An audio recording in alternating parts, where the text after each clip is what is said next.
Hola, ¿cómo están? Mi nombre es Juan Andrés eh, y hoy les vengo a hablar de algo muy importante que ha pasado en esta última década, que es el blockchain y el Bitcoin, el surgimiento de estas eh, dos conceptos y dos programas súper importantes para el capitalismo hoy en día y cómo se va a evolucionar hoy en día. Eh, entonces, pues, eh, voy a hablar, voy a empezar a hablar poco a poco. Si no entienden, me pueden contactar en los comentarios. Entonces, empezaremos.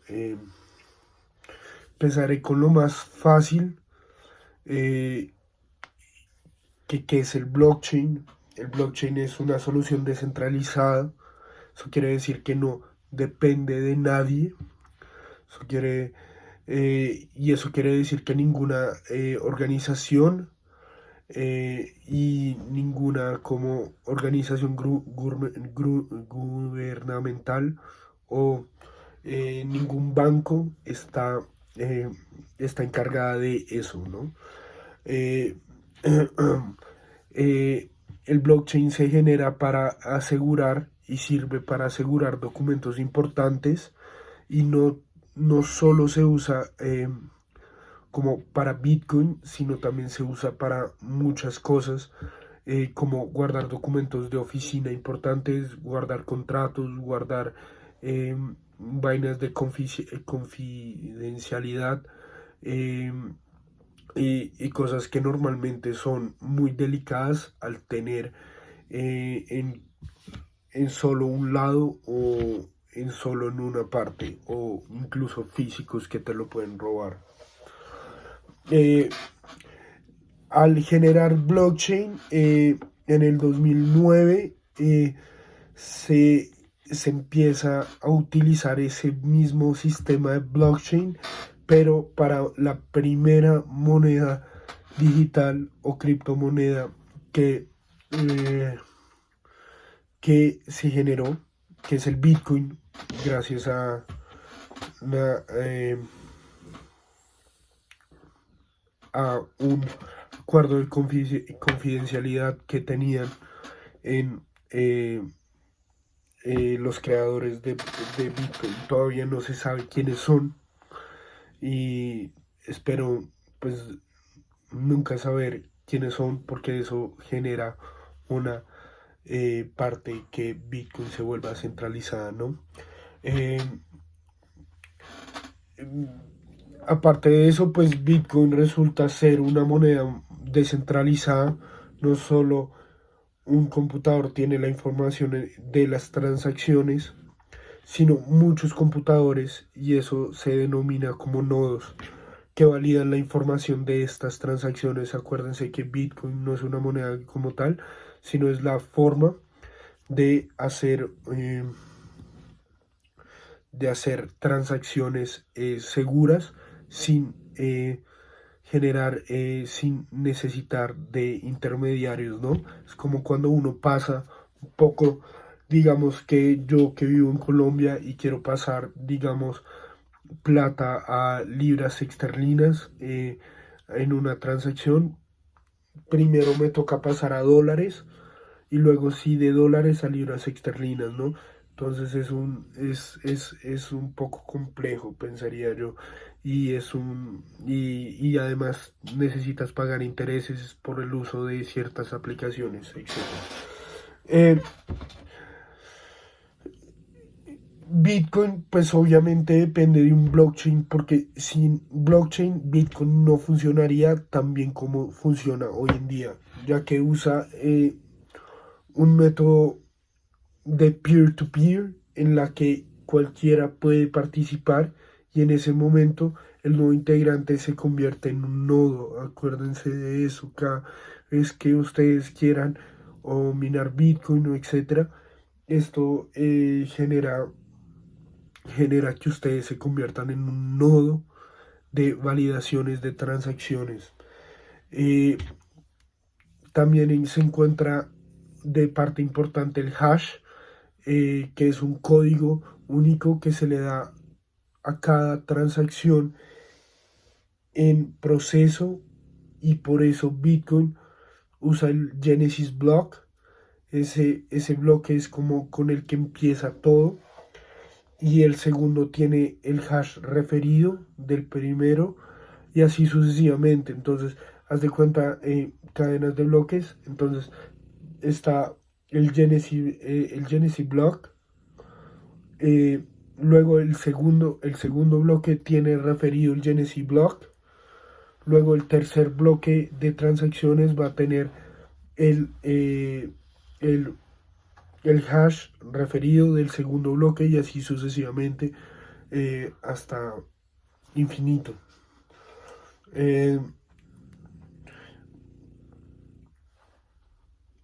y así es imposible de hackear, porque si digamos entre el primero y si hackean el segundo, como el segundo es el Genesis Block y está referido al primero, y no se va a poder, o sea, se elimina completamente, y el tercero también se va a eliminar completamente, y así sucesivamente.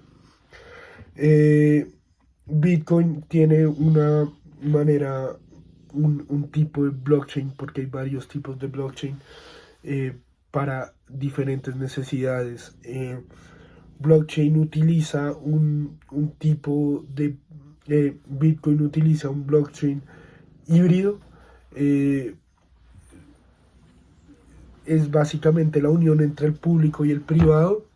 Se necesita un permiso para poder entrar y ser un nudo, y a la vez pues cualquier persona tiene la oportunidad de entrar a ser un nodo. Es como el ejemplo más básico.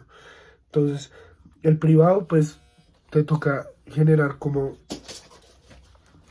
permisos para poder ser un, un nodo, pero a la vez cualquier persona puede ser un nodo. Bueno, uno de los factores más importantes que ha pasado por ser eh, el surgimiento de Bitcoin eh,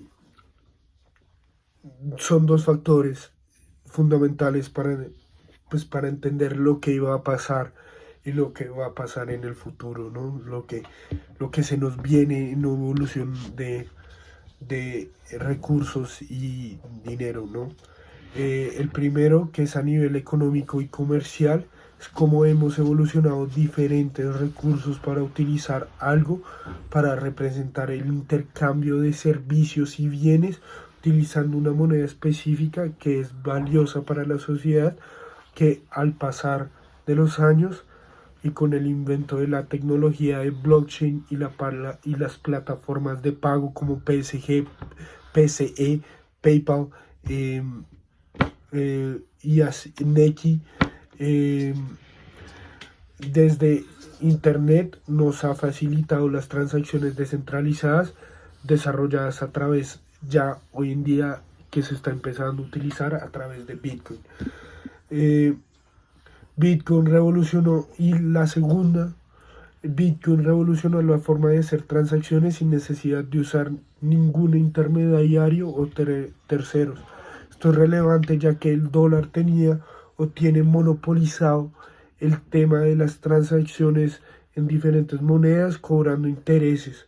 Con el Bitcoin y en general con las criptomonedas no necesitas intermediarios ni pasar tu dinero a dólares o a una moneda estabilizada o estable.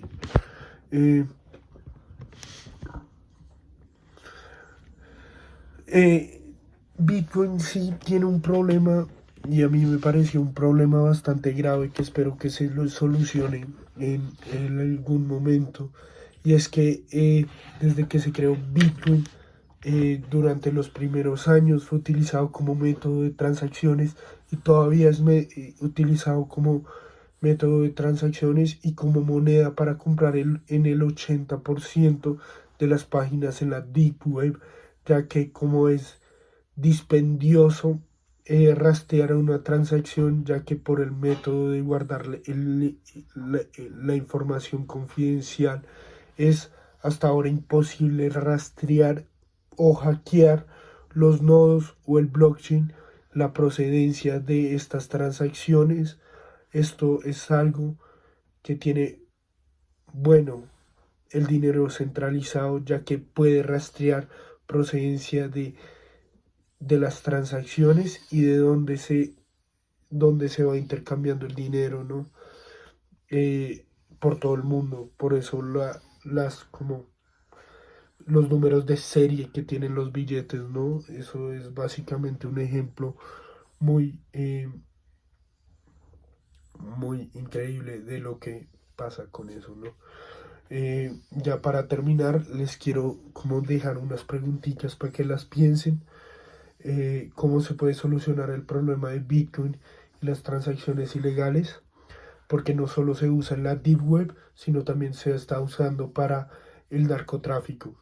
Eh, También el 80 o el 70, un poco menos el 70% de hoy en día de las transacciones de coca y de marihuana se están haciendo a través de Bitcoin o a través de otras criptomonedas.